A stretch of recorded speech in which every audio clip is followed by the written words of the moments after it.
não parar, não precipitar e não retroceder. Então dizer para esse cara, sabe quando nós vamos parar? Nunca. Nunca na sua porca vida. Né?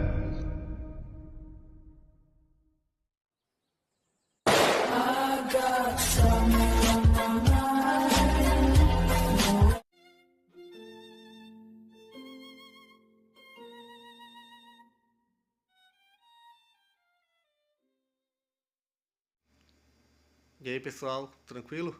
Então vem aqui antes do vídeo começar, pedir para vocês se inscreverem, quem não for inscrito, compartilhar, curtir, comentar. Quem puder seja membro do canal, que isso ajuda bastante. Tem também o link do Apoia-se. Quem puder ajudar nosso canal e apoiar financeiramente vai ser muito bem-vindo.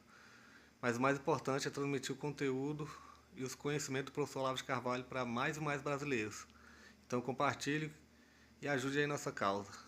Muito obrigado a todos os membros, apoiadores do canal. Fico muito feliz. Tenho certeza que a gente está no caminho certo. Então fiquem com o vídeo e até mais. Valeu! A filosofia, desde logo, não poderia abdicar perante a ciência. Ele está falando em nome do Lavelle, quer dizer, não é ele que está dizendo isso. Isso é parênteses. Assim, Louis Lavelle diz que... parênteses, né?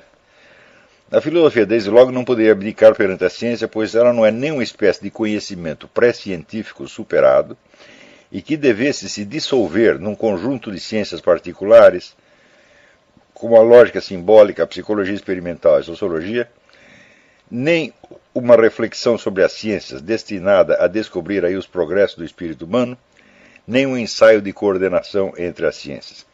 Então, ele deu aqui, dizer, três versões daquilo a que a filosofia ficaria reduzida dentro de um novo panorama que aparece mais ou menos na metade do século XIX,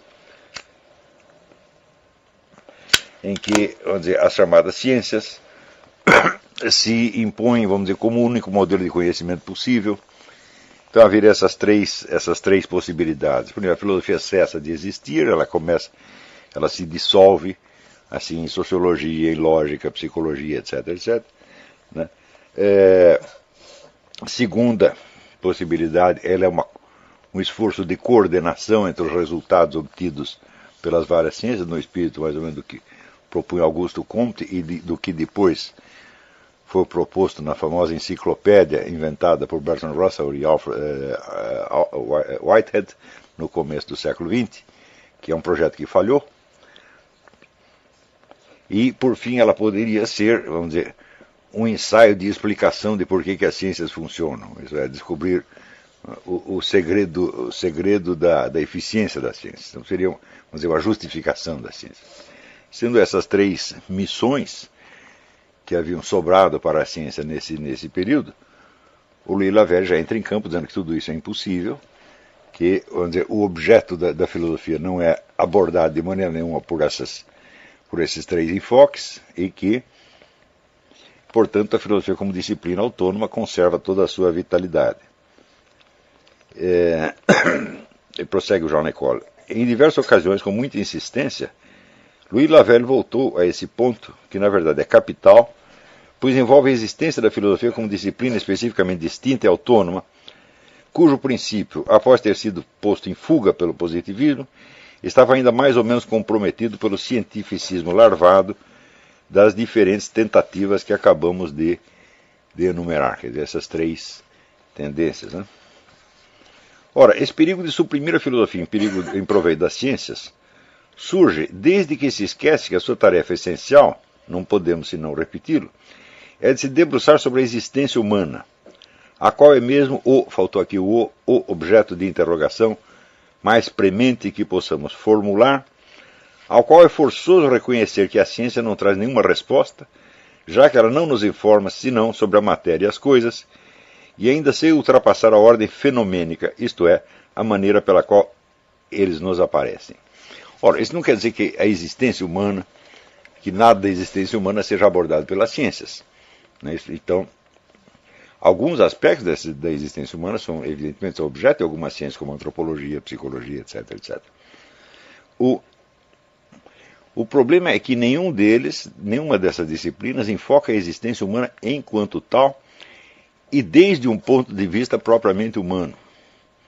Ou seja, quando você estuda antropologia, o estudioso se coloca a uma distância formidável do objeto que ele estuda, né, colocando, vamos dizer, entre parênteses, todas as questões de valor e todas as possíveis comparações valorativas entre as diversas culturas que ele estuda, e se coloca assim mais ou menos como se fosse Deus, observando aquilo de uma maneira totalmente fria e neutra.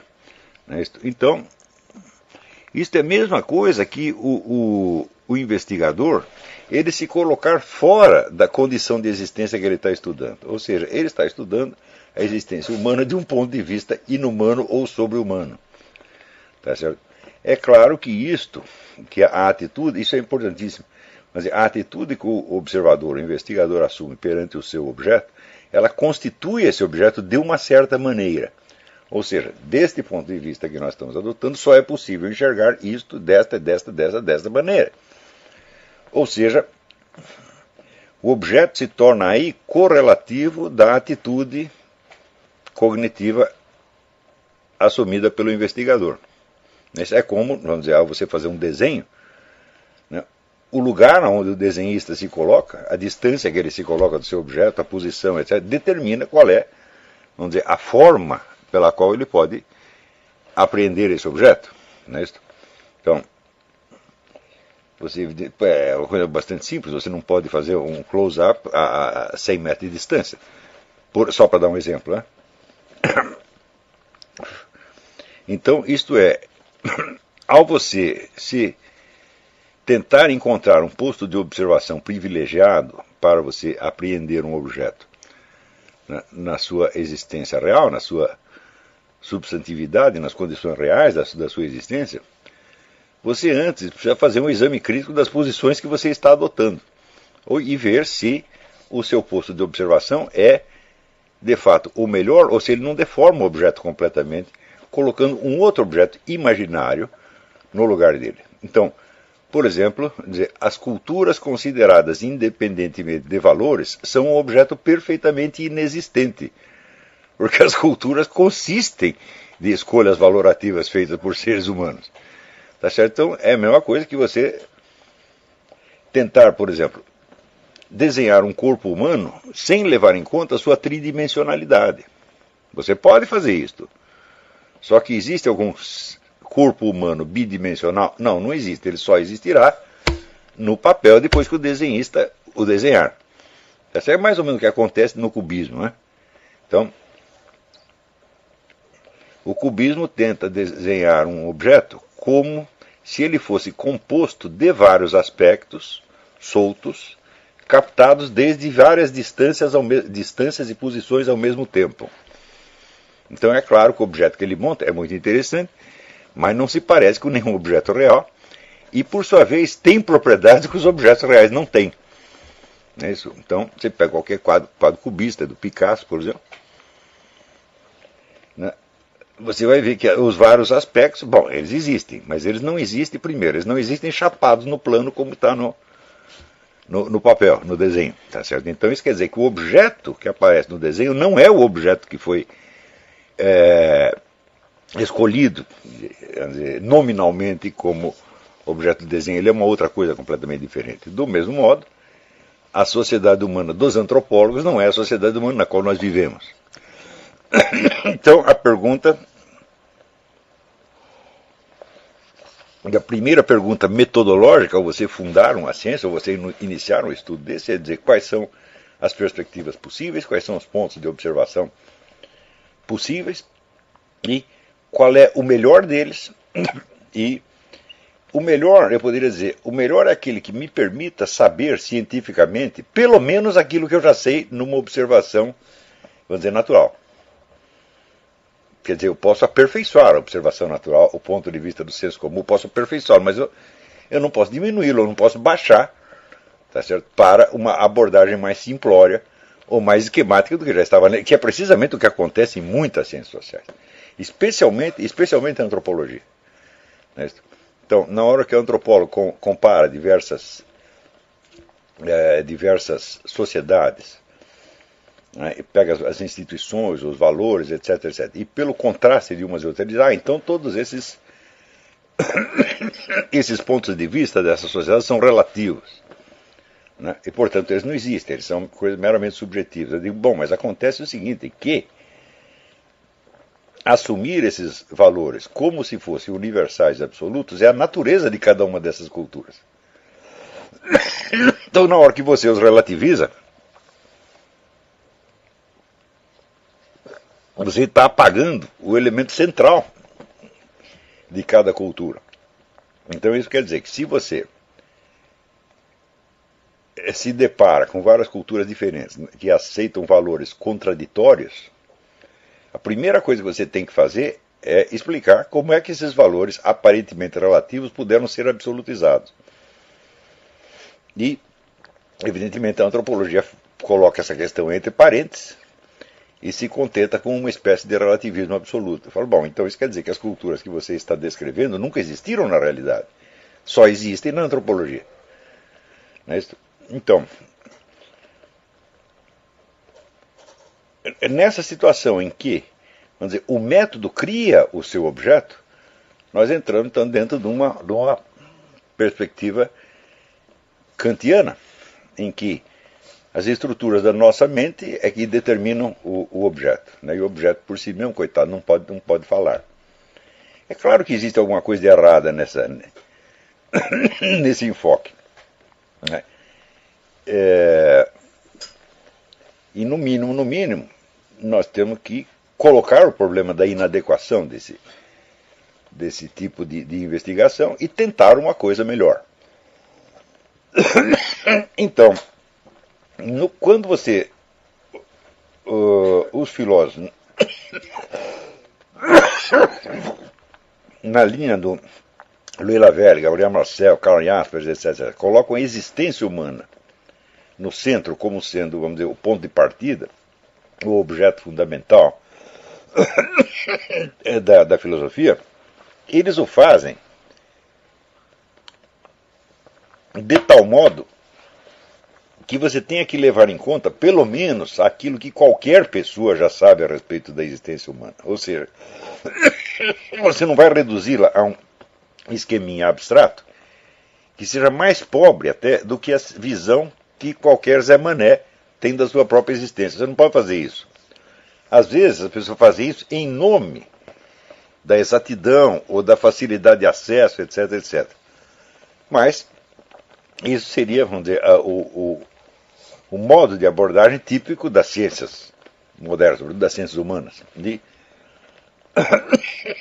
O que o Lavelle pretende, junto com todos esses autores da escola dita existencialista,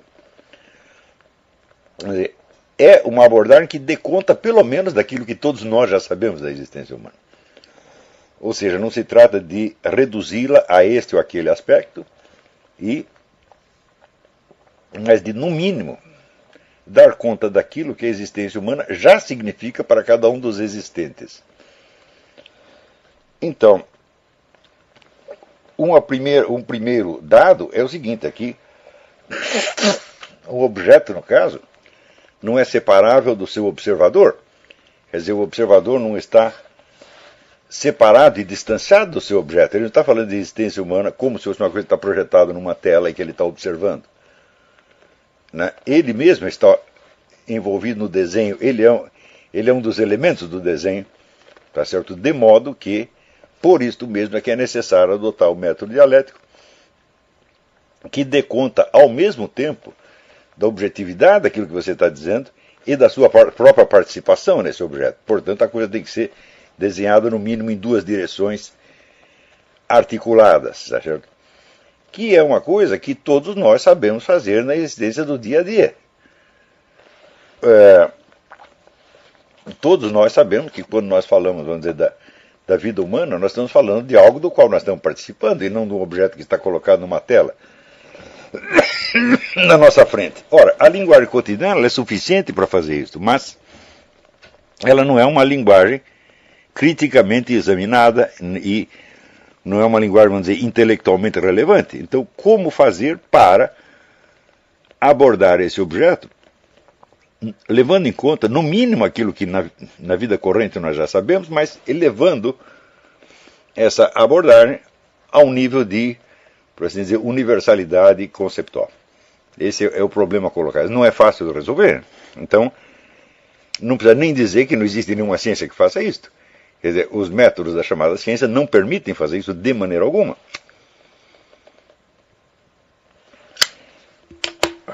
Então,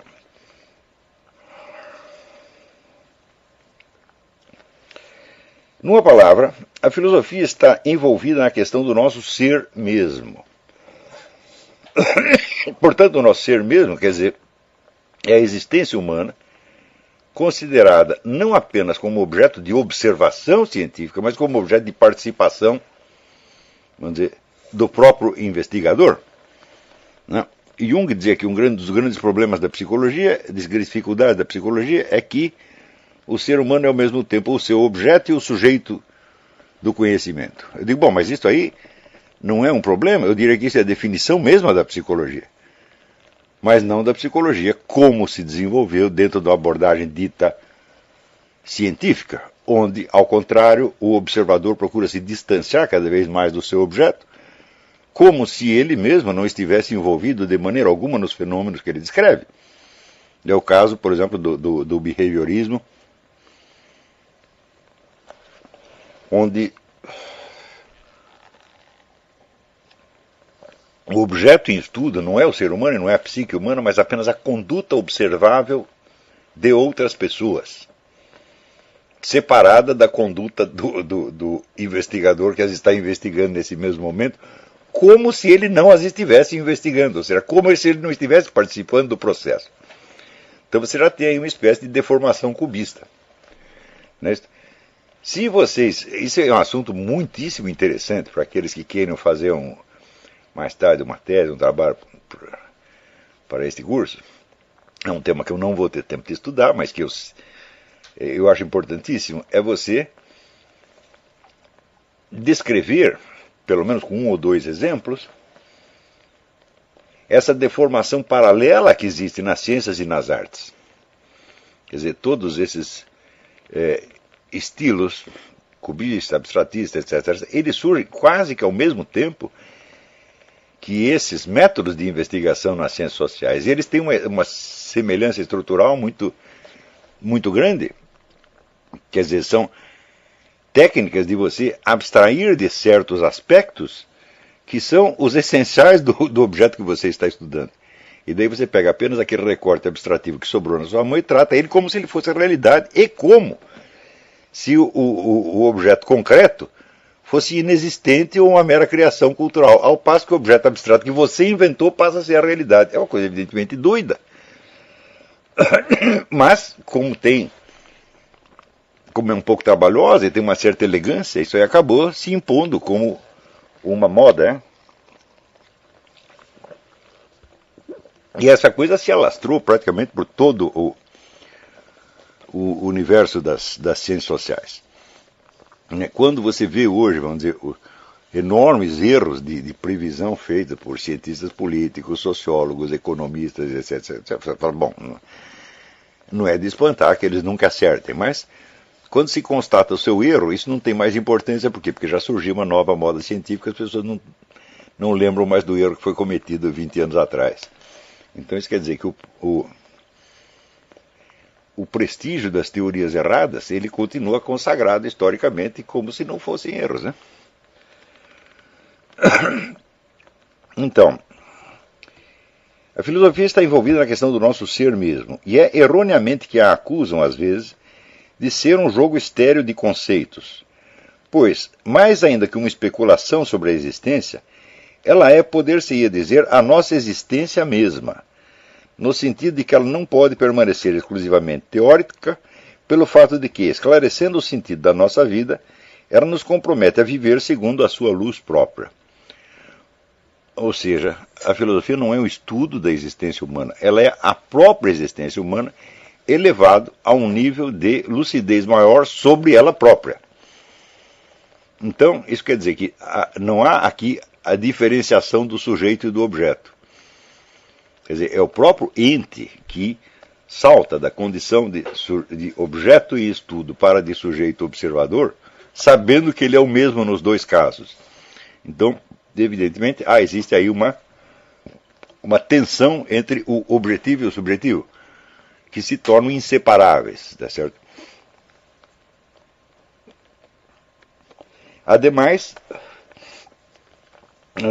tem esse outro aspecto, vamos dizer, prático da filosofia como sabedoria, quer dizer, ao mesmo o estudo da existência humana, empreendido desde o ponto de vista de alguém que tem a consciência de ser um dos existentes, tá certo? Ela então intensifica a consciência que esse indivíduo tem de si mesmo e das condições da sua existência e automaticamente modifica já esta existência, fazendo com que este novo patamar de lucidez alcançado se torne ele mesmo, imediatamente, um dos elementos da própria vida que está em estudo.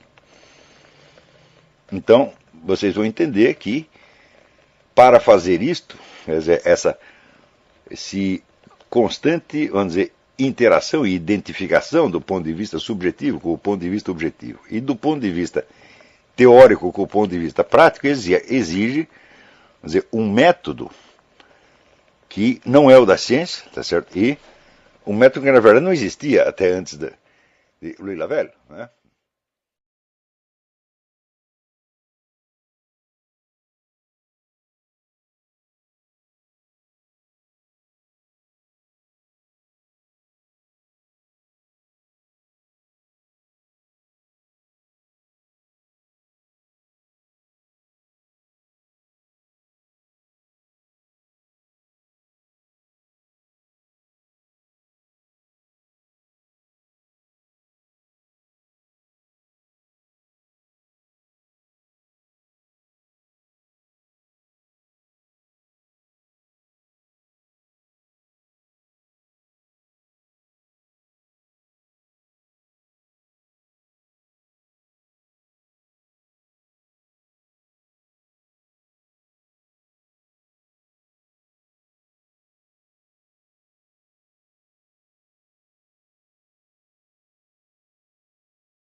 Chegamos a mais um final de uma aula, de um vídeo.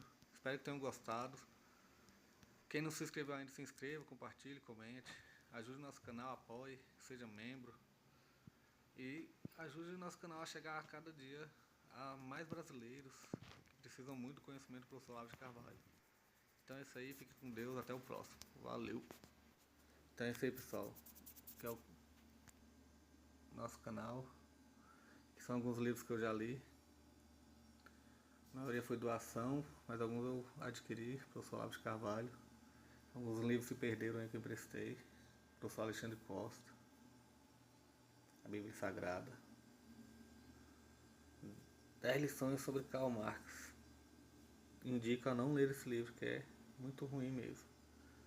Alguns pensadores aqui que realmente, como o professor Olavo de Carvalho disse, não são pensadores. Valeu, tamo junto aí. Apoie nosso canal, seja membro.